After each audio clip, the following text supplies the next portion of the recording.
صلی اللہ علیہ وسلم نے فرمایا عزت معاف کرنے میں ہے۔ عزت کس چیز میں ہے؟ بدلہ لینے میں عزت، یہ حقائق ہے۔ عزت بدلہ لینے، جس نے ایک تھپڑ کے جواب میں دو مارے وہ باعزت نہیں، بلکہ مسند امام محمد بن حنبل پڑھی، حضرت موسیٰ علیہ السلام کوہ طور پہ کھڑے، میرے رسول پاک علیہ السلام فرماتے ہیں جناب موسیٰ علیہ السلام نے اللہ کی بارگاہ میں عرض کیا، اے اللہ ساری دنیا کہتی ہے ہم عزت والے ہیں، ہم عزت والے، من اعز عبادک یا اللہ، اے اللہ تو بتا تیرے بندوں میں عزت والا کون ہے؟ تو حضرت موسیٰ کہتے ہیں رب کریم نے فرمایا اذا قادرا غفارا، جس کے پاس بدلہ لینے کی طاقت ہو پھر بھی معاف کر دے وہ بڑی عزت والا ہوا کرتا ہے۔ جو اینٹ کے جواب میں پتھر مار سکتا ہو، جو گولی کے جواب کے اندر 15 گولیاں مار سکتا ہو لیکن معاف کر دے وہ بڑی عزت والا ہے۔ عزت والا ہے جو معاف کرے۔ حضرت فخر جہاں دہلوی بہت بڑے درویش تھے، سلسلہ عالیہ چشتیہ کا بہت بڑا نام، اور اس صوفی کے آپ حالات پڑھیں تو رب کریم نے بڑا ہی نوازا ہوا تھا۔ دلی کی جامع مسجد کے خطیب، اور ان کی کرامت یہ تھی کہ جو آدمی آ کے سامنے کھڑا ہوتا تھا نا اسے بتانا نہیں پڑتا تھا کہ میرے دل میں کیا ہے، بتانا نہیں پڑتا تھا، سامنے آ کے کھڑا ہوتا تھا تو حضرت ہاتھ اٹھاتے تھے، کہتے تھے اللہ یہ بے اولاد ہے اسے اولاد عطا کر دے۔ دوسرا آ کے کھڑا ہوا، خوشی نہیں ہو رہی آپ کو؟ دوسرا آدمی کھڑا ہوا، دوسرا آدمی، اس نے آ کے کہا دعا کے لیے سامنے کھڑا ہوا تو حضرت کہنے لگے اے اللہ بیمار ہے، وہ کہتا میرے دل میں بات تھی مجھے بتانی نہیں پڑی، اتقوا فراست المؤمن فإنه ينظر بنور اللہ، نبی پاک نے فرمایا مومن کی فراست قلبی سے ڈرا کرو، وہ تو اللہ کے نور سے دیکھتا ہے، نور الہی سے میں بیمار ہوں، کہنا نہیں پڑا، حضرت نے دعا کر دی۔ اب جب اجتماع زیادہ ہو گیا، لوگ بڑھ گئے، دلی کی جامع مسجد کے باہر بھی صفیں بچھنے لگی، تو بادشاہ کو ٹینشن ہو گئی کہ یہ مولوی میرے لیے مسئلہ ہی نہ بنا دے کل کو۔ اس نے ایک سازش رچی، ایک طوائف تھی، اس طوائف کو کچھ پیسے دیے، کہنے لگے ایکٹنگ کرنی ہے، کہنے لگی فکر نہ کریں۔ جمعے کا دن تھا، ہزاروں کا مجمع حضرت کے پیچھے جمعہ پڑھنے آیا، حضرت جمعے کی نماز پڑھا کے سیڑھیاں اتر رہے تھے، سائلین کا رش تھا، ادھر بھی لوگ تھے ادھر بھی لوگ، حضرت جا رہے، حضرت نیچے اتر رہے سیڑھیوں سے، دائیں بائیں لوگ ہیں، وہ بی بی آگے بڑھی اور اس طرح اس نے گفتگو شروع کی جیسے بڑا پرانا جاننے والی ہے۔ پتہ کیا لفظ ادا کرتی ہے؟ السلام علیکم، وعلیکم السلام، کیسی طبیعت ہے؟ رات تو پھر آپ آ گئے، ملاقات ہی نہیں ہو سکی، وہ معاف کیجئے گا اس وقت اس لیے آئی ہوں کہ آپ رات کو مجھے کھوٹے سکے دے گئے تھے، کھوٹے سکے، تو میں بازار گئی ہوں تو دکاندار نے لیے نہیں، تو یہ کھوٹے سکے۔ وہ جو دائیں بائیں لوگ تھے نا مد و جزر ہونے لگا، جو پیار میں کچے تھے وہ تڑپنے لگے کہ ہمارا پیر رات کو کہاں ہوتا ہے، ہم نے تو کبھی پوچھا ہی نہیں، ہم تو سمجھتے ہیں حجرے میں ہوتا ہے، یہ رات کو کہاں ہوتا ہے، کہاں ہوتا ہے رات کو؟ جنہ اندر عشق سمایا اونا نہیں پاج جانا، سارے ایسے نہیں ہوتے، جنہ اندر عشق سمایا اونا نہیں پاج جانا، پاوے سونے ملن ہزارہ آسانی یار بٹونا۔ کچھ تو کھڑے تھے، کہنے لگے جو مرضی بھی ہو جائے، جو ہم نے دیکھا ہے وہ دیکھ ہی کوئی نہیں سکتا، کوئی جو مرضی، کچھ مد و جزر کا شکار ہے۔ حالات بدلنے لگے، اب وہ بی بی اس طرح گفتگو کر رہی ہے جیسے بڑی پرانی جاننے والی ہے، کہنے لگی کھوٹے سکے دے گئے تھے، دکاندار نے لیے نہیں۔ حضرت کے چہرے پہ کوئی شکن نہیں آیا، آپ نے اپنا ہاتھ اٹھایا، جیب میں ڈالا، الٹا پیسے نکالے اور سیدھا اس بی بی کے سر پہ رکھا، کہنے لگے بیٹی فکر والی بات کوئی نہیں، تم مجھ سے اصلی سکے لے جا، جا اصلی سکے لے جا، تیرا کام ہو جائے، اور فکر نہ کرنا، پھر بھی ضرورت پڑے نا تو آ جانا، میں اصلی سکے دے دوں گا۔ یہ لفظ کہہ کے حضرت نیچے اترے تو وہ دوڑی ہوئی آئی، پلٹ کے آئی، پیروں میں بیٹھی، کہنے لگی بابا تو کس مٹی کا بنا ہے، کس نور سے تیری تخلیق ہوئی ہے، کس حسین مزاج کا تو مالک ہے؟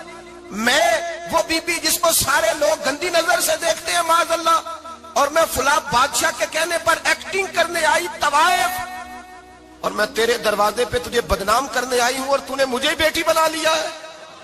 آج تک کسی نے بیٹی نہیں کہا اور تو نے میرے سر پہ ہاتھ رکھ کے کہا بیٹی، یہ لفظ کہے قدموں میں گری، اٹھ کے حضرت نے سر پہ پھر ہاتھ پھیرا، اٹھی، آنسو پونچھے، نقاب اوڑا، کہنے لگی اب میں دلی والوں کو بتاؤں گی کہ فخر جہاں کی بیٹی کس طرح کی ہوا کرتی ہے، اب بتاؤں گی فخر جہاں کی بیٹی کس طرح کی ہوتی ہے۔ فرمایا میرا مکان اب کسی طوائف کا کوٹھا نہیں رہے گا، میں اسے مسجد بناؤں گی، اب قیامت تک وہاں سے یا درود پڑھا جائے گا یا محمد عربی کے نام کی اذانیں پڑھی جائے گی۔ یہ عزت ہے، یہ وقار ہے۔ بھائی آپ کسی کو معاف کر کے تو عزت لے سکتے ہیں، یہ بھی تو ہو سکتا تھا نا پکڑ لو اس کو، یہ تمہارے پیر پہ الزام لگانے آئی ہے، پکڑو مارو، یہ بھی کام ہو سکتا تھا، لیکن حضرت نے معاف کیا۔ امام زین العابدین میرے مصطفیٰ کریم کے نواسے، امام حسین کا میدان کربلا میں بچ جانے والے اکیلے بیٹے، اور امام زین العابدین فرماتے ہیں میں اگر 1 مہینہ عمرہ کرنے نہ جاؤں تو حجر اسود میری خواب میں آتا ہے اور مجھے آگے کہتا ہے حضور میری آنکھیں ترس گئی ہیں، مجھے دیدار تو کرا جائے، دیدار تو کرا جائے۔ اور حجر اسود جدھر امام صاحب گھوما کرتے تھے آپ کے حالات میں لکھا حجر اسود بھی ادھر ادھر جاتا تھا طواف۔ اتنی بڑی شخصیت مسجد نبوی سے نکلے تو ایک آدمی نے گالیاں دینی شروع کر دی۔ حضرت پہلے تیز چلتے تھے، جب وہ گالیاں دینے لگا تو آہستہ ہو گئے، وہ دیتا رہا۔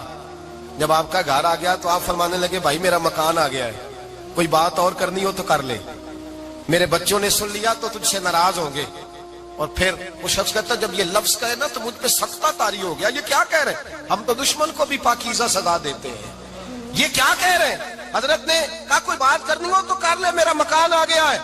وہ کہتا میں اس بات پہ بھی سختے میں تھا۔ تھوڑی دیر گزری تو فرمانے لگے بھائی ابھی تو نے میرے وہ عیب بیان کی ہے جن کا تجھے پتا تھا، میرے اندر تو اور بڑیاں کوتاہیاں پائی جاتی ہیں، اور بڑیاں کمیاں، بڑی پتہ سارا ہے سردار نو کیتیاں دا من نانم کے من دانم، تجھے کیا پتا میرے تو بڑے عیب چھپے ہوئے ہیں۔ وہ شخص کہتا ہے مجھ پر دوسرا بم گرا تو پاک محبوب کا پاک نواسا، پاک فاطمہ کے پاک پوتے اندر گئے، کہنے لگے ٹھہر جانا نا، رک میں آیا، کہتے اندر گئے، 1 بوتل سرکے کی لائے، 1 بوتل شہد کی لائے، 5 کلو کھجوریں لائے، میرے ہاتھ میں تھمائی، کہنے لگے تحفہ ہے۔ کہتے ہیں میں اب تو ماری گیا، میں نے کہا حضور یہ کیا ہے سارا کچھ، میں گالیاں دے رہا تھا۔ آپ فرمانے لگے جو تو کر رہا تھا وہ تیرا کردار ہے، اور یہ جو میں نے کیا ہے یہ میرا کردار ہے، اس لیے کہ میرے دادا مولا علی شیر خدا حل عطا مشکل کشا، حضرت علی نے نصیحت فرمائی تھی کہ بیٹا جو گھر آئے وہ خالی ہاتھ نہیں جانا چاہیے، جو دروازے پہ آئے وہ خالی ہاتھ نہیں جانا چاہیے۔ حضرت پیچھے پلٹے تو وہ پیروں میں بیٹھ گیا، کہنے لگا حضور میں نے حسین کو نہیں دیکھا، میں نے علی فاطمہ کو نہیں دیکھا، میں نے مصطفیٰ کو نہیں دیکھا، پر آپ کو دیکھ کے لگتا ہے کہ ان کے اخلاق کتنے اعلیٰ ہوں گے، کتنے اعلیٰ ہوں گے۔ میں لعنت بھیجتا ہوں اس پر جس نے مجھے کہا تھا کہ زین العابدین کو برا کہو، کائنات میں اگر قصیدے پڑھنے چاہیے تو مصطفیٰ کی آل کے پڑھنے چاہیے، اگر تعریف کرنی چاہیے تو رسول اللہ کی آل کی کر، تیری نسل پاک میں ہے بچہ بچہ نور کا، تیری نسل پاک میں ہے بچہ بچہ نور کا، تو ہے نے نور تیرا سب گھرانہ نور کا۔ اور میں آپ تو تعریف کے تو بھائی یاد رکھیں آپ بدلہ لے کے عزت نہیں کرا سکتے، عزت تو معافی میں ہے، معافی میں عزت ہے۔ حضرت بایزید بستامی کے ساتھ یہودیوں کا پیشوا رہتا تھا، زیادہ تر مخالفتیں حسد کی وجہ سے ہوتی ہیں، حسد بنیادی وجہ ہوتی ہے۔ قرآن مجید نے کہا محبوب تیرے ساتھ جو زیادتی کرتے ہیں معاذ اللہ بے ادبی کرتے ہیں، حسد من عند انفسہم، ان کے دلوں میں تیرا حسد ہے۔ حسد بنیادی وجہ ہے، اختلاف حسد ہوتا ہے جو وجہ بنتا ہے۔ حضرت بایزید بستامی کے پڑوس میں یہودیوں کا پیشوا رہتا تھا، آپ کی مخالفت کرتا، ساری زندگی اس نے مخالفت کی، یہودی اسے بڑا مانتے تھے، اس سے کوئی غلطی ہو گئی سارے اسے چھوڑ گئے، پہلے رئیس اعظم ہوتا تھا پھر غریب ہو گیا۔ ایک دن حضرت بایزید بستامی گھر آئے تو بچے کے رونے کی آواز آئی، زوجہ سے پوچھنے لگے اس کا بچہ کیوں روتا ہے؟ تو کہنے لگی آپ کو پتہ ہے نا اب لوگ اسے چھوڑ گئے ہیں تو گھر میں دیا نہیں جلتا، بچہ چھوٹا ہے اندھیرے میں روتا ہے۔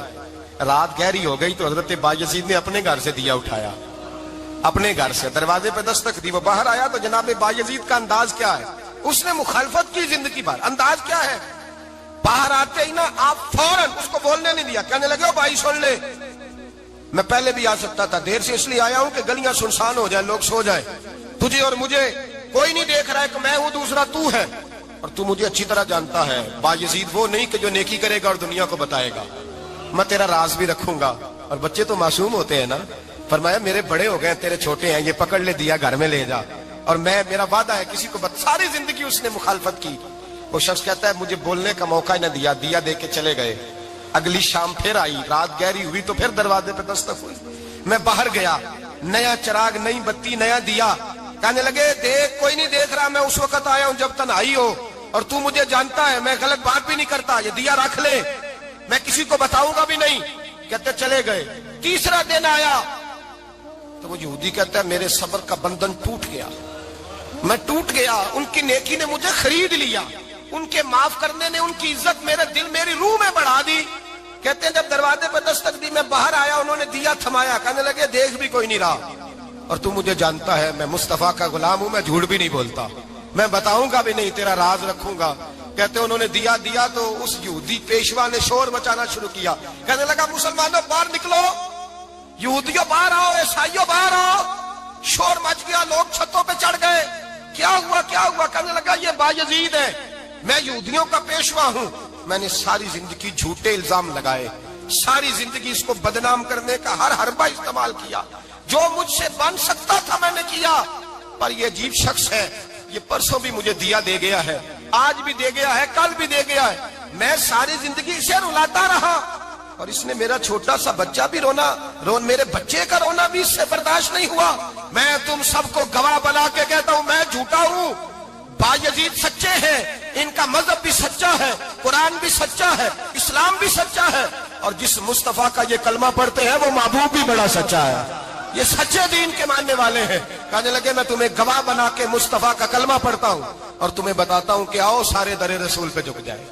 بھائی یاد رکھیں, سمجھیں, غور کریں, عزت درگزر سے, اب اس پر میں زیادہ بات نہیں کر سکتا, عزت درگزر سے ملے گی. ایک تو آپ کو عزت عاجزی سے ملے گی, تقوی سے ملے گی, عزت درگزر سے ملے گی, عزت قناعت سے ملے گی, عزت کم بولنے سے ملے گی. اور اگر زیادہ عزت لینی ہے اور عزت اتنی لینی ہے کہ چھا جاؤ دنیا میں, اگر چھا جانے کا شوق ہو نا تو پھر رب فرماتا ہے میرے مصطفیٰ کی غلامی کر لو, پھر میرے نبی کے ہو جاؤ. قل ان کنتم تحبون اللہ فاتبعونی یحببکم اللہ. فرمایا تم میرے نبی کے ہو جاؤ, دنیا بھی تمہاری اور دنیا بنانے والا خدا بھی تمہارا ہو جائے گا. تم میرے غلامی مصطفیٰ میں عزت ہے, رسول اللہ کی نوکری میں, اور قسم اللہ کی بڑی عزت ہے, بڑی عزت ہے, بڑا وقار ہے, بڑا پیار, بڑا حسن ہے, بڑی رعنائی ہے, بڑا ٹھہراؤ ہے. یار وہ جو لوگ کہتے ہیں نا میں پتہ نہیں کون ہوں, کہاں کا رہنے والا ہوں, یار نہیں لوگ پوچھتے تو کون تھا, تیری برادری کیا ہے, تو کہاں کا ہے, نہیں پوچھتے. تیرے لبوں پہ اگر ذکر مصطفیٰ ہے تو دنیا تیری غلام ہے, اگر تو حضور کا ہے تو پھر سارے دامن مصطفیٰ سے جو بھی لپٹا وہ یگانہ ہو گیا, اور جس کے حضور ہو گئے اس کا زمانہ ہو گیا, جس کے حضور ہو گئے اس کا. اقبال کہتے ہیں قوت عشق سے ہر پست کو بالا کر دے اور دہر میں اس میں محمد سے اجالا کر دے. اور کی محمد سے وفا تو نے تو ہم تیرے, کی محمد سے وفا تو نے تو ہم تیرے, یہ جہاں چیز ہے کیا لوح قلم تیرے. رسول اللہ کی غلامی عزت دیتی ہے, نبی پاک کی نوکری, اللہ کرے آپ بول پڑے آمین کہنا, نبی پاک کی غلامی عزت ہے, حضور کی غلامی. یار بندہ بالکل بے عمل ہونا, بالکل تو میری طرح داڑھی رکھ کے پگڑی باندھ کے باس میں بھی چڑھ جائے تو کئی لوگ سیٹیں خالی کر دیتے ہیں, کہتے ہیں بزرگوں یہاں آ جائیں, حضرت جی یہاں آ جائیں. تو پھر عزت کس چیز کی ہوئی؟ سنت مصطفیٰ کی ہوئی نا, پھر عزت نبی پاک کی سنت کی ہوئی نا, وقار کی ہوئی نا. ایک صاحب, ایک بچے نے داڑھی رکھ لی تو مجھے آ کے کہنے لگے حضرت جی لوگ بڑے بڑے لقب دینے لگے ہیں. میں نے کہا کیا؟ کوئی کہتا ہے حضرت صاحب, کوئی کہتا ہے قاری صاحب, کوئی کہتا ہے حافظ صاحب, کوئی کہتا ہے علامہ صاحب. تو میں نے کہا تیری موج نہیں بن گئی, 4 سالوں میں حفظ ہوتا ہے, تجھے مفت کا لقب مل گیا ہے. سے نظامی 8 سال میں ہوتا ہے, مفت کا علامہ بن گیا ہے, تجھے وقار نہیں دے دیا اللہ تعالیٰ نے. عزت میرے اعلیٰ حضرت فرماتے ہیں عزت در رسول پہ ہے, عزت حضور کی. اور اعلیٰ حضرت نے ایک بات لکھی ہے بڑی قیمتی, اور میں نا جب کبھی پریشان ہوتا ہوں نا تو میں یہ والی بات کھول کے پڑھتا ہوں اعلیٰ حضرت. یہ بات ڈھارس بندھاتی ہے, ڈھارس توانائی دیتی ہے, پورا مضمون باندھا ہے. اعلیٰ حضرت کہتے ہیں بیروپیہ تھا مداری, روپ بدل بدل کے دکھایا کرتا تھا, بادشاہوں سے انعام لیتا تھا. ایک دن اورنگزیب عالمگیر کے پاس آ گیا, کہنے لگا میں روپ بدلوں گا, اگر آپ پہچان نہ سکے تو میں انعام لوں گا. آپ نے فرمایا میں کوئی ایسے ویسا بادشاہ نہیں, کہا مجھے دھوکہ دینا مشکل ہے, کہا نہیں میں روپ بدلوں گا. حضرت اورنگزیب عالمگیر بڑے نیک بادشاہ گزرے, بڑے پرہیزگار آدمی, وہ بے روپیہ کہنے لگا میں روپ بدلوں گا, آپ نہیں پہچان سکیں گے. فرمایا چل جتنا تیرے اندر زور ہے لگا لے. حضرت نے اعلان کیا کہ میں نے فوجی بھرتی کر دیں, 2 ماہ کے بعد ٹیسٹ ہوگا. وہ 2 مہینے دوڑتا رہا, رنگ روپ بناتا رہا, آیا ٹیسٹ دینے, 2-3 سپاہیوں کا امتحان لیا, اس کی باری آئی تو 10 روپے دیے, کہنے لگے تیرے آنے جانے کا کرایہ میں نے تجھے پہچان لیا ہے. کچھ دنوں کے بعد جانے لگے سفر پر تو بھکاری آ گئے خیرات مانگنے, اس نے بھی سارے منہ پر سیاہی مال لی, کپڑے پھاڑ لیے, سر کے بال منڈا لیے, بھویں تک کٹا لی, بدرنگ ہو کے آیا. کاسا آگے کیا تو حضرت نے 10 روپے ڈالے, کہنے لگے تیرے آنے جانے کا کرایہ میں نے پہچان لیا ہے. کچھ دن گزرے تو ٹیچر کی ضرورت تھی, اس نے مونچھیں بڑی کر لی, داڑھی نکلی لگا لی, سر پہ جنا کیپ پہن لی, ایک شیروانی لے لی اور ہاتھ میں چھڑی پکڑ کے آیا. کہنے لگا میں استاد ہوں، 2-4 بندوں کا امتحان لیا، اس کی باری آئی تو 5 روپے دیے، 10 روپے دیے، کہا تیرا کرایہ میں نے پہچان لیا۔ 2 سال گزر گئے، وہ جب بھی آتا حضرت پہچان لیتے۔ ایک دن سفر پہ جا رہے تھے، بہت بڑا لشکر تھا، جہاد کرنے جا رہے تھے اورنگزیب عالمگیر، تو دیکھا ایک پہاڑی ہے، پہاڑی پہ لوگ جا بھی رہے ہیں آ بھی رہے۔ اورنگزیب عالمگیر پوچھنے لگے یہاں کیا ہے؟ کہنے لگے ایک بابا جی بیٹھے ہیں دعا کرتے ہیں، اللہ کے نیک بندے ہیں۔ اورنگزیب کہنے لگے یار پرانے لوگ سارے ہی اللہ والوں کو مانتے، یہ بھی مصیبت آئی ہے جتنی نہیں آئی ہے، سارے لوگ ہی مانتے۔ کہنے لگے ذرا میں دعا نہ کرا لوں، اچھے کام جا رہا ہوں۔ اورنگزیب بادشاہ تھے، بادشاہ لوگ نازک مزاج ہوتے ہیں، گھوڑے سے اترے، بڑی مشکل سے پہاڑی پہ چڑھے، اوپر گئے تو لائن لگی ہے، بابا جی کار میں بیٹھے۔ کہنے لگے میں نے ملنا، میں اورنگزیب ہوں۔ انہوں نے کہا ہمارا بابا اس طرح کا پیر نہیں کہ امیر آئے تو رنگ اور ہو، غریب آئے تو اور ہو، یہاں اگر ملنا ہے تو لائن میں لگ جاؤ، سب ایک جیسے۔ اب لائن میں کھڑے ہو گئے، 50 آدمی آگے تھے، کہتے ہیں 51واں نمبر تھا، تھک گیا دھوپ میں کھڑا کھڑا۔ جب میں پہنچا غار کے دہانے تو میں نے بابا جی کے چہرے پہ نظر ڈالی تو بڑا نورانی چہرہ، بڑی خوبصورت لب و لہجہ۔ میں نے کہا میرے جیسا آدمی بھی پگڑی باندھ لے تو اچھا لگنے لگ جاتا ہے، بڑا خوبصورت انداز۔ کہتے ہیں میں ان کے پاس اتحیات کی حالت میں بیٹھ گیا۔ میں نے کہا حضور میں جا رہا ہوں جہاد کرنے، دعا کرنا۔ بزرگوں نے ہاتھ اٹھائے، اللہ اس کی مدد فرما، دین کو غلبہ عطا فرما، اسے دین کا سچا پکا سپاہی بنا۔ پھر تھپکی دی، 2-4 نصیحتیں بھی کر ڈالی، دیکھنا ظلم نہ کرنا، زیادتی نہ کرنا، جب تو جیت فخر نہ کرنا، غرور نہ کرنا، نصیحتیں بھی کر دی۔ کہتے ہیں اب جب میں اٹھا تو 2-4 دینار بطور نذرانہ مسلح کے نیچے رکھے، اور الٹے قدم جب میں غار سے اترا انہوں نے رومال جھاڑا اور اٹھ کے کھڑے ہو گئے۔ کہنے لگے آج نہیں تو نے پہچانا، آج نہیں تو نے پہچانا، میرا ہی نام بنتا ہے، آج نہیں پہچانا، لا پیسے۔ اورنگزیب کہنے لگا یار تو نے حد کر دی، کہاں چڑھا کہاں کھڑا رہا، دھوپ میں تھک گیا، کمال کر دی بھائی تو نے، بتا تو کیا لے گا، اب تو دیکھ جلدی بتا، کتنے لوگ پیچھے دھوپ میں کھڑے ہیں، لشکر سارا کھڑا ہے، کیا لے گا؟ اس نے کہا سب سے قیمتی ہیرے وہ ہیں جو تیرے سر کے تاج میں لگے ہوئے ہیں، مجھے تیرا تاج چاہیے۔ او بھائیو سننا اور یاد رکھنا، میرے اعلیٰ حضرت کہتے ہیں بادشاہ نے سر کے اوپر سے تاج اتارا، بہروپیے کے قدموں میں رکھا اور کہنے لگے یہ لے، اور یہ تو تیرا مانگنے پر میں نے دیا ہے نا، میں واپس آتا ہوں تو آنا میں اپنی مرضی سے بھی تجھے دوں گا، تو نے اورنگزیب جیسے بندے کو دھوکہ دیا، آنا میں اس وقت بھی دوں گا۔ وہ دے کر بس بات ختم ہو گئی، حد ہو گئی، دے کر کہتے ہیں جب میں پلٹا نا واپس، بہروپیے نے آواز دی بادشاہ ٹھہر جا۔ تو میں نے پلٹ کے دیکھا تو کہنے لگے یہ اپنا تاج لے جا، اٹھا اور لے جا۔ میں نے کہا 2 سال بیت گئے تجھے محنت کرتے، آج قابو آیا تو لے جاؤں۔ کہنے لگا لے جا، مسئلہ سمجھ میں آ گیا۔ میں نے کہا مجھے بھی تو سمجھانا۔ تو کہتے ہیں وہ پھوٹ پھوٹ کے رویا، اس کی آنکھیں برس پڑی، سیلاب کی طرح آنسو بہ نکلے، تڑپا اور رو کے کہنے لگا بادشاہ میں نے جھوٹ موٹ رسول اللہ کی غلامی اختیار کی تھی، جھوٹ موٹ کی داڑھی، جھوٹ موٹ کی پگڑی، جھوٹ موٹ کا فقر، میں نے جھوٹ موٹ نبی پاک کا لباس پہنا ہے، تو تیرے جیسے بادشاہوں کے تاج میرے قدموں میں آ گئے ہیں۔ اگر میں سچ مچ رسول اللہ کا غلام بنوں گا تو اللہ کیا کچھ عطا فرمائے گا، اللہ کتنی نعمتوں سے نوازے گا۔ میرے اعلیٰ کیا فرماتے ہیں؟ اعلیٰ حضرت فرماتے ہیں فرشتے بھی کرتے ہیں تعظیم میری۔ کون جی؟ اللہ۔ ایسا عقیدہ بھی کم ملے گا جو بریلی کے امام کا عقیدہ ہے، ایسا بھی کم۔ کہتے ہیں فرشتے بھی کرتے ہیں تعظیم میری، کیوں؟ فرمانے لگے فدا ہو کے ان پر یہ عزت ملی ہے، فدا ہو کے ان پر یہ۔ حضرت سلمان فارسی گورنر تھے، کھانا کھا رہے تھے، دسترخوان بچھا تھا، رسول پاک صلی اللہ علیہ وسلم کا فرمان ہے روٹی کا لقمہ دسترخوان پہ گرے اٹھا کے کھا لو، اللہ تمہاری بخشش فرما دے گا۔ دسترخوان صاف ہوتا ہے، روٹی، بڑے گورنر تھے آپ، بڑے بڑے سفیر بیٹھے تھے، وزیر بیٹھے تھے، روٹی کا لقمہ گر گیا۔ آج تو لوگ فیشن میں عزت ڈھونڈتے ہیں نا، وقار ڈھونڈتے ہیں کہ میں جدید دنیا کے ساتھ مل جاؤں، میں معاذ اللہ لڑکی لڑکے اکٹھے بٹھا کے منگنی کروں تو میں ماڈرن شمار ہو جاؤں گا، میں بڑے بڑے ڈھول بجاؤں تو ماڈرن بنوں گا، میں اگر مہندی پہ سارے تماشے کر ڈالوں تو میں ماڈرن ہوں۔ دیکھو عزت کس بات میں۔ حضرت سلمان فارسی روٹی کھا رہے تھے، سفیر وزیر نہ جانے بڑے بڑے لوگ بیٹھے تھے، کھانا کھاتے کھاتے لقمہ گرا دسترخوان پہ، حضرت سلمان فارسی نے سمیٹا، منہ میں رکھا، پھر انگلی مار کے دسترخوان صاف کیا۔ ایک صحابی کان میں کہنے لگے سلمان کیا کر رہے ہو، کیا کر، آپ گورنر ہے، سوچئے تو صحیح، یہ لوگ کیا کہیں گے دنیا دار کے، مسلمانوں کو روٹی نہیں ملتی، اٹھا اٹھا کے کھا رہے۔ کان میں بات کی، کان میں۔ حضرت سلمان فارسی کان میں جواب دے سکتے تھے، کہہ سکتے تھے نہیں ایسے ہی کرنا ہے، انہوں نے کان میں بات کی، لیکن جناب سلمان فارسی اعلیٰ اعلان بولے، کہنے لگے ان 4 5 6 دنیا داروں کے لیے میں اپنے نبی کا طریقہ چھوڑ دوں، اپنے رسول کی سنت چھوڑ دوں؟ یہ 4 5 دنیا داروں میں کھجوریں اتارتا تھا، نوکریاں کرتا تھا، یہ جو میرے سر پر عزت کے بال ہیں یہ محمد عربی کے اگائے ہوئے ہیں، رسول اللہ کے اگائے ہوئے ہیں۔ اور بھائیو حد ہو گئی۔ حضرت بلال رضی اللہ تعالیٰ، حضرت بلال آئے جناب عمر سے ملنے، کیسے وہ کسرا بھی آئے تو عمر خاطر میں نہ لائے، اور بلال حبشی دروازے پہ داخل ہوئے تو فاروق اعظم نے کرسی چھوڑ دی، ہاتھ باندھ کے کونے میں کھڑے ہو گئے۔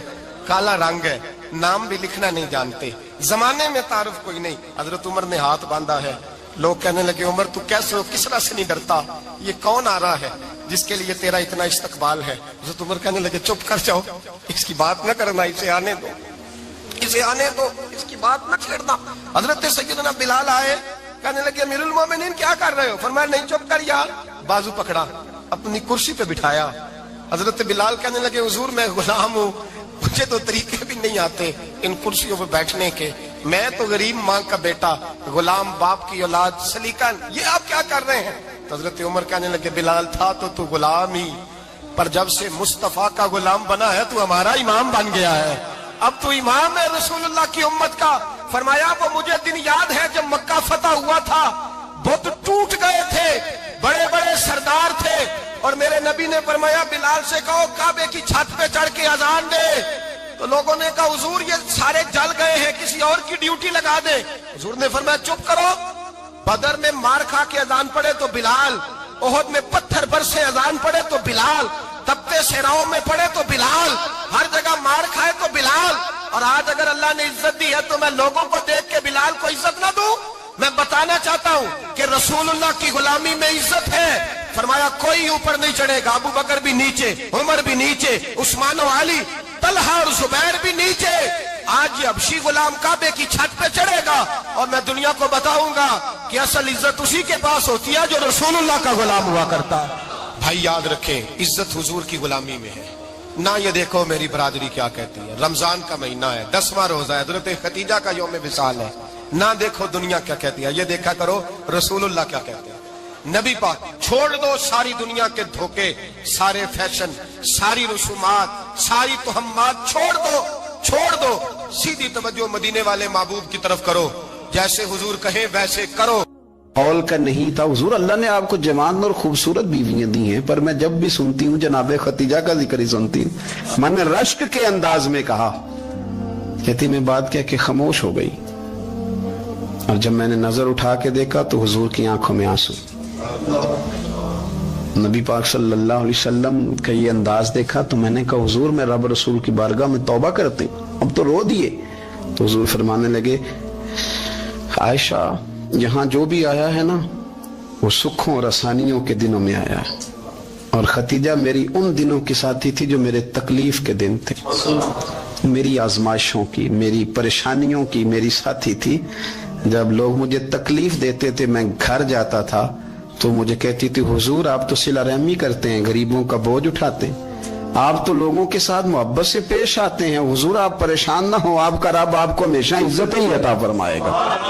فرمایا وہ میری تکلیفوں کی اسے کیسے، میرے بھائی رشک کیا لوگوں نے ایک دوسرے پر، حسد نہیں کیا۔ ہم تو نا جی اپنی مرضی کے فیصلے کرتے کرتے پیچھے رہ گئے، ہم نے لوگوں کو پیچھے کرنے کا سوچا تھا لیکن ہم سب سے پیچھے رہ گئے۔ ہم نے سیاست اور سازش کی تھی کہ کچھ لوگوں کے دلوں پہ پیر رکھ کے میں اپنا قد اونچا کروں گا، کچھ کے سینوں پہ پیر رکھ کے، لیکن ایسا نہیں ہوتا، یہ ہوتا نہیں۔ آپ کسی کی جگہ نہیں لے سکتے، اس لیے کہ رب نے سب کی جگہ اپنی اپنی بنائی ہوئی، سب کی جگہ۔ ہاں ایسا ضرور ہوتا ہے کہ کئی دفعہ نا ہم اپنے مقام کو گرا لیتے ہیں، وہ کسی نے کہا تھا کہ ایسا نہیں کہ تیری جگہ کوئی اور آ گیا، لیکن تیرا مقام بھی اب تیرا نہیں رہا۔ ہوتا یہ ہے کہ ہم نہ گرا لیتے ہیں اپنے آپ۔ اگر ہم رشک کا ماحول پیدا کریں، رشک کا، اور ہم کہیں کہ کیا بات ہے میں بھی سفر کروں گا، اس جانب جاؤں گا، بجائے یہ کہنا کہ فلاں آدمی بڑا آگے نکل گیا ہے، یہ کر کے نکل گیا ہے، وہ کر کے نکل گیا ہے، یہ کہنا کہ یار میں بھی رب کریم کی اس مدد کو تلاش کرتا ہوں جس کی برکت سے اللہ نے اس پر فضل فرمایا۔ امام غزالی فرماتے ہیں 3 لوگوں میں حسد زیادہ ہوتا ہے، بغض زیادہ پیدا کر لیتے ہیں. اب چونکہ مضمون ہے تو ساری بات کھول کے ہی کرنی پڑے گی نا. فرماتے ہیں 3 لوگوں میں حسد، بڑے عہدے والوں میں حسد زیادہ ہوتا ہے. یعنی صوبائی وزیر کہتا ہے کہ حق میرا ویسے وفاقی وزیر کا تھا، اور وفاقی وزیر کہتا ہے کہ جتنا میرا تجربہ ہے نا مجھے بنایا وزیر اعظم ہی جاتا تو بات ٹھیک تھی. حسد زیادہ، بڑے عہدے والوں میں حسد، اور امام غزالی فرماتے ہیں مالداروں میں حسد زیادہ ہوتا ہے. غریب نے غریب سے کیا جلنا ہے؟ جلنے کو شے ہی کوئی نہیں، کس سے جلیں گے؟ غریب تو بیچارہ 4 روٹیاں ہوتی ہیں تو کہتا ہے چلو ٹھیک ہے آ جاؤ، دونوں مل کے بیٹھ جاتے ہیں. غریبوں کے دوست بھی غریب. امیر حسد کرتے ہیں، وہ سودے پہ سودا کرتے ہیں، وہ ایک دوسرے کی کمزوریاں بیان کرتے ہیں. میں نے گاہکوں کو نفع لیتے دیکھا ہے، فلانے سے مال لیتے تھے جی اس نے بڑا تنگ کیا، تو کہتا ہے اسی طرح کا تو مجھ سے خریدا کر. لوگ استعمال کر جاتے ہیں. وجہ بیچ میں کیا ہوتی ہے؟ حسد، عداوت، خرابی ہوتی. اور تیسری بات امام غزالی نے شاید میرے لیے کہی ہے. امام غزالی فرماتے ہیں علماء میں حسد بڑا ہوتا ہے، عہدے داروں میں، مالداروں میں اور علم والے لوگوں میں. وہ بھی اللہ کی تقسیم پر راضی نہیں ہوتے، چونکہ وہ سمجھتے ہیں مجھے یہ لفظ آتے ہیں، میری قابلیت زیادہ ہے، میں زیادہ پڑھا لکھا ہوں تو یہ منصب بھی میرا تھا، یہ کام بھی میرا تھا، یہ بھی میرے پاس ہونی چاہیے. ایسا نہیں ہوتا، یہ تو رب کریم کی عطا ہے. میں کئی دفعہ کہہ چکا ہوں کہ کام لینے پہ آئے تو میرے جیسے بیکار آدمی سے کام لے لے، یہ اس کی عطا ہے. اب ہمیں کرنا کیا ہے؟ ہمیں اس کی تقسیم پر راضی رہنا ہے، اس کی تقسیم پر قربان جائیں. رسول پاک علیہ السلام سے صحابی نے پوچھا حضور عزت کیا ہے؟ فرمایا جو رب نے تجھے دیا اس پہ راضی ہو جا، اللہ عزت عطا کر دے گا. قناعت کر، جو اللہ نے تجھے دیا اس پر قناعت کر، اللہ تجھے عزت دے دے گا. حضور ذلت کیا ہے؟ فرمایا لوگوں سے لالچ نہ رکھنا، تو ذلیل ہو جائے گا. لالچ نہ کر. تیزی کے ساتھ پرموٹ ہوتی ہیں چیزیں، ہمیں سازش کرنی آتی ہے. ہمارا خیال ہوتا ہے کہ میں نے دوسروں کے پیسوں پہ کاروبار کرنا ہے، ہمارا خیال ہوتا ہے کہ پالٹی ڈال کے روٹی کھانی ہے، ہمارا خیال ہوتا ہے کہ کسی بندے کو کس طرح استعمال کرنا ہے. یاد رکھ لینا، کبھی بات نہ بھولنا، جو لوگوں کو استعمال کرنا چاہتا ہے وہ ساری زندگی استعمال ہوتا رہتا ہے. جو کسی شخص کو کسی مقام پر رسوا کرنا چاہتا ہے اپنی عزت بچا نہیں پاتا. جو آدمی لوگوں کو حقیر جانتا ہے اللہ اسے کبھی عزت عطا نہیں کرتا، وہ گڑھوں کے اندر گرتا چلا جاتا ہے. یاد رکھیں جو عزتیں دینی شروع کر دے رب اسے باعزت بنا دیتا ہے. جو پیار کرنا شروع کر دے معاشرے میں لوگ اس سے پیار کرنے لگ جاتے. جو کسی دیکھیں اگر ہم وہاں سے مانگے جہاں سے سب کو ملتا ہے تو پھر بندوں پر اتنی نظر رکھنے کی ضرورت باقی رہتی نہیں ہے. ادھر دیکھیں رشک کریں گے تو لالچ سے بھی بچیں گے، حسد سے بھی بچیں گے. بخاری مسلم میں حدیث ہے، حضرت ابو ہریرہ رضی اللہ تعالیٰ عنہ کہتے ہیں حضور کی بارگاہ میں حاضر تھے تو کچھ غریب لوگ حاضر ہوئے، غربا. انہوں نے عرض کی یا رسول اللہ صلی اللہ علیہ وسلم ایک گزارش کرنے آئے. حضور نے فرمایا کہو. یا رسول اللہ امیر تو ہم سے آگے نکل گئے. حضور نے فرمایا کس بات میں؟ عرض کی حضور نمازوں میں نہیں ہم گزرنے دیتے، اتنے نفل وہ پڑھتے ہیں اتنے ہم بھی پڑھ لیں گے. صحیح بتانا صحیح. آج کل یہ نمازوں کا مقابلہ بھی ہے کہ نفل میں نے زیادہ پڑھنے، عبادت میں نے. ہمارے صاحب رحمت اللہ علیہ فرمایا کرتے تھے آستانوں پہ گدی نشینوں کا تو رولا ہوتا ہے، اللہ اللہ کرنے کا رولا نہیں ہوتا. یہ تو شور ہوتا ہے کہ سجادہ میں ہوں سجادہ، اور سب نے کوئی نہ کوئی کہانی سنائی ہوتی کہتے نہیں ابا جی مجھے کہہ گئے تھے کان میں. دوسرا کہتا نہیں مجھے لکھ کے دے گئے تھے. تیسرا کہتا تمہیں تو پتہ ہی نہیں، تم تھے ہی نہیں، عمرے پہ تو میرے ساتھ گئے تھے. جو میرے ساتھ ان کا معاہدہ ہوا وہ خانہ کعبہ میں ہوا ہے، لہذا میرا پہلا نمبر ہے. سب کے پاس کوئی نہ کوئی معاملہ ہوتا ہے. یہ سارے کام کوئی ضروری نہیں. ضروری کیا ہے کہ وہ جو کہتے تھے کرو، جس نے سب سے زیادہ کر کے دکھایا وہ زیادہ جانشین ہے، وہ زیادہ جانشین ہے جس نے زیادہ کر کے دکھایا. معاملہ تو یہ ہے کہ اس رستے پہ کس نے چلنا ہے. لوگ تو سجادہ نشینی سے بھاگا کرتے تھے، بھاگتے تھے. حضرت ابو بکر صدیق رضی اللہ تعالیٰ عنہ کا وصال ظاہری ہوا تو حضرت عمر خلیفہ بنے. تیسرا دن تک خلیفہ بنے ہوئے. 2-3 چھوٹی بچیاں آ گئیں. چاچا جان آپ خلیفہ بنے؟ فرمایا ہاں. چلو پھر عصر کے بعد ابو بکر ہمارے گھر جاتے تھے. فرمایا پتر تمہارے گھر کیا ہے؟ کہنے لگی ہم یتیم ہیں، ہمارا بھائی کوئی نہیں. ابو بکر روز عصر کے بعد آتے تھے، ہماری بکریوں کا دودھ دھو کے ہمیں دے جاتے تھے. کچھ بیچ کے گزارا کر لیتی تھی، کچھ پی لیتی تھی. چچا 3 دن ہو گئے میری اماں بھی روتی ہے بہنیں بھی روتی ہیں, آپ چلیں گے؟ تو جناب سیدنا عمر فاروق کہتے ہیں میں نے دستار سر پہ رکھی اور پٹکا میں نے اپنے کندھے پہ رکھا, بیٹیاں آگے آگے میں پیچھے پیچھے روتے جا رہے ہیں. ایک صحابی نے پوچھا عمر کیوں رو رہے ہو؟ کہنے لگے یار یہ ابو بکر کتنا مشکل رستہ دے کے گیا, کتنا مشکل رستہ ہے اس کے طریقے پہ چلنا. یہ لوگ تو سجادہ نشینی اتنا کٹھن کام تھا, لوگ بھاگا کرتے تھے. شوق آ گیا اب رسول کریم علیہ السلام کے حضور ناز حاضر ہو کے عرض کی حضور امیر آگے گزر گئے, نمازوں میں نہیں ہم گزرنے دیتے, ہم ان سے زیادہ پڑھیں گے, نفلوں میں نہیں گزرنے دیتے زیادہ پڑھیں گے. یا رسول اللہ صلی اللہ تعالی علیہ وسلم ہم انہیں نا تلاوت قرآن پاک میں نہیں آگے گزرنے دیں گے, وہ ہم زیادہ پڑھیں گے. لیکن حضور وہ مالدار ہیں, غلام آزاد کرتے ہیں, صدقات کرتے ہیں, خیرات, اس کا ہم کیا کریں؟ حضرت سیدنا ابو ہریرہ فرماتے ہیں کہ جواب تو حضور نے بعد میں دینا تھا, پر جب ان کا سوال ختم ہوا تو میں نے حضور کا چہرہ نور دیکھا تو رسول پاک کا چہرہ خوشی سے کھلتا ہوا مجھے نظر آیا. گویا یہ جو رشک ہے نا کہ نیکی میں آگے گزرنا, یہ حضور کو اتنا پسند آیا کہ ان کے سوال سے حضور بڑے راضی ہوئے. کریم فرمانے لگے, حضور فرمانے لگے میں تمہیں ایک وظیفہ بتاتا ہوں, تم وہ پڑھو, امیر جتنی بھی نیکیاں کریں گے نا اللہ تمہیں ان کے برابر ثواب دے دے گا. لے لو نسخہ, یہ کرو کام. یا رسول اللہ بتائیں, فرمائے رات کو نا 33 بار سبحان اللہ پڑھا کرو, 33 بار الحمدللہ پڑھا کرو, 34 بار اللہ اکبر پڑھا کرو. اب جتنی بھی نیکیاں امیر کریں گے نا تمہارے وظیفے کی برکت سے اللہ تمہیں ان کے برابر ثواب عطا کر دے. اب جناب ابو ہریرہ کہتے میں نے ان کے چہرے دیکھے تو مجھے یوں محسوس ہوا کہ جس طرح کسی بندے کی کھوئی ہوئی رقم مل جائے تو وہ راضی نہیں ہوتا. کھوئی ہوئی رقم مل جائے تو بڑا جیسے کوئی اس کے ہاتھ, چلیں اپنا ترجمہ کر لیتے ہیں, کمیٹی نکلنے پہ نہیں بندہ بڑا راضی ہوتا کہ 11 مہینے سے دے رہا تھا 10 مہینے سے چلو نکل ہی آئی ہے, شکر ہے اللہ کا, بڑا خوش ہوتا ہے بندہ, بڑا راضی ہوتا ہے. اس طرح ان لوگوں کے چہرے کھل اٹھے, کیا بات ہے حضور, بس اب نہیں ہم گزرنے دیتے. گھر چلے گئے, وظیفے پڑھنے لگے. کچھ دنوں کے بعد ان میں سے کچھ لوگ واپس آئے.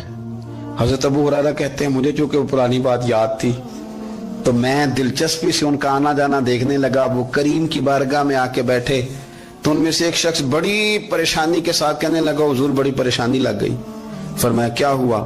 عرض کی یا رسول اللہ صلی اللہ علیہ وسلم وہ جو آپ نے وظیفہ بتایا تھا نا, میرے کچھ پڑوسی امیر ہیں وہ تو انہوں نے بھی سن لیا ہے. حضور رات میں نے سنا ہے, وہ مالدار بندہ ہے, صدقے خیرات بھی بڑے کرتا ہے, غلام بھی بڑے آزاد کرتا ہے, پر وہ بھی سوتے وقت 33 بار سبحان اللہ پڑھ رہا تھا.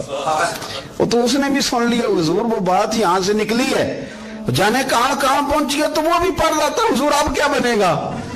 تو کہتے ہیں اس کے سوال پر بھی میرے حضور بڑے ہی مسکرائے, باقاعدہ دہک ہو گیا حضور کے, دہک ہو گیا. سرکار کھول کے نہیں مسکراتے, لیکن آج حضور اتنا مسکرائے کہ میں نے حضور کے مقدس دانتوں کی زیارت کر لی. دہک ہو گیا باقاعدہ حضور کا. حضور فرمانے لگے انہوں نے بھی سن لیا حضور, اور سن کے پڑھنا بھی شروع کر. اب بات کو سمجھیں کہ کسی امیر نے یہ نہیں کہا کہ یہ تو غریب کے لیے وظیفہ تھا. میں کہتا ہوں اللہ اللہ کا مزاج ہی نہیں. مزاج یہ کہ سیاست کیسے کرنی ہے, چکر کیسے چلانا ہے, کوئی کہانی کیسے سنانی ہے. ادھر ان کو ملا, حالانکہ بات تو غریبوں سے ہو رہی تھی. حضور وہ تو انہوں نے بھی پڑھنا شروع کر دیا. اب ہم کیا کریں؟ تو رسول کریم نے فرمایا وہ بھی پڑھ رہے ہیں, حضور پڑھ رہے ہیں, تو فرمایا ذالک فضل اللہ یؤتیہ من یشاء. بھائی پھر یہ تو اللہ کا فضل ہے نا, وہ جسے چاہے عطا کرے. اب یہ حضور نے کہہ دیا تو حضرت ابو ہریرہ کہتے ہیں میں نے پلٹ کر ان لوگوں کے چہرے دیکھے, قربان جائیں, میں نے پھر ان کے چہروں پر اطمینان دیکھا, میں نے سکون دیکھا, اس لیے کہ وہ سمجھ گئے جب رب فضل کرے تو پھر فضل کے معاملے میں اللہ کے بندے بحث نہیں کیا کرتے. وہ مطمئن ہو کے گئے, کہنے لگے حضور پھر ٹھیک ہے, اگر مالک اس طرح تقسیم کر رہا ہے تو پھر ہم راضی ہیں اپنے رب کریم کی رضا پہ. اپنی زندگی جب آپ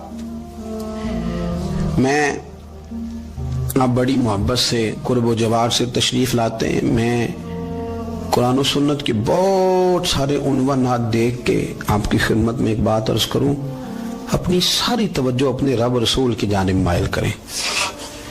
جتنا آپ دائیں بائیں دیکھیں گے نا اتنا گاڑی کے ٹکرانے کا خطرہ بڑھ جائے گا, وسوسے زیادہ آئیں گے, الجھ جائیں گے. اتنا زیادہ دائیں بائیں نہ دیکھیں, یہ کیا کر رہا ہے، فلانا کیا کر رہا ہے، فلانے کا یہ معاملہ کس طرح کا تھا، نا نا نا، آپ توجہ اللہ کی جانب رکھیں. دیکھیں میرا اور میرے رب کا معاملہ ٹھیک چل رہا ہے، اللہ رسول کے ساتھ میرے معاملات ٹھیک ہیں. یہاں تو آپ کسی کی اصلاح کریں گے، دعوت دیں گے یا دعا کریں گے، تنقید کی تو ویسے دین میں اجازت نہیں ہے. آپ نے یہاں کسی کی اصلاح کرنی اور وہ درد کے ساتھ کرنی، اور یہاں کسی کے لیے دعا کرنی ہے کہ یا اللہ اس بندے پہ رحم فرمائے، سے بدل دے. تنقید کی اور طنز کی تو اجازت. اپنا معاملہ رب کریم کے ساتھ، ہماری سوچیں کس طرح کی ہیں، ہمارے اندر ماحول کس طرح کا ہے، وہ چونکہ دلوں کے حال جانتا ہے. اور نبی پاک صلی اللہ علیہ وسلم نے فرمایا نہ تمہاری جیبیں دیکھتا ہے نہ تمہارے چہرے دیکھتا ہے، وہ تو جب دیکھتا ہے تمہارا دل دیکھتا ہے. اس کی کیفیت کیا ہے؟ حضرت انس بن مالک رضی اللہ تعالیٰ عنہ فرماتے ہیں، اس حدیث کو یاد رکھیے گا، حافظ منذری نے ترغیب و ترہیب میں لکھی ہے. فرماتے ہیں کہ حضرت انس بن مالک رضی اللہ تعالیٰ عنہ فرمانے لگے کہ ایک حضور کے ایک غلام، ایک صحابی بیمار تھے، تو حضور نے فرمایا انس چلو تیمارداری کرتے ہیں.